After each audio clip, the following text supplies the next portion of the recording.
Welcome back. Nashik ख़बरनि जी शुरूआत कंदासीं हिन अहम ख़बर सां। अॻूणे वज़ीर आज़म मियां मोहम्मद नवाज़ शरीफ़ चयो आहे त पाकिस्तान हिकु ज़िम्मेवार एटमी मुल्क आहे। एटमी प्रोग्राम कंहिं बि मुल्क ख़िलाफ़ नाहे।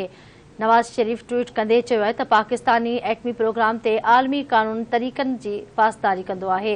पाकिस्तान जो एटमी प्रोग्राम कंहिं बि मुल्क ख़िलाफ़ न पर पाकिस्तान जी हिफ़ाज़त लाइ आहे। पाकिस्तान पंहिंजी ख़ुदमुख़्तियारी ऐं इलाक़ाई सालमियत जे तहफ़ुज़ जो हक़ महफ़ूज़ रखे थो।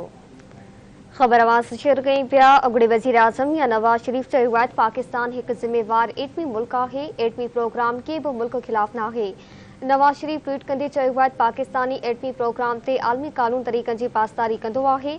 पाकिस्तान जो एटमी प्रोग्राम कंहिं बि मुल्क ख़िलाफ़ न पर पाकिस्तान जी हिफ़ाज़त लाइ आहे। पाकिस्तान पंहिंजी ख़ुदमुख़्तियारी ऐं इलाक़ाई इस्लामियत जे तहफ़ुज़ जो हक़ महफ़ूज़ रखे थो।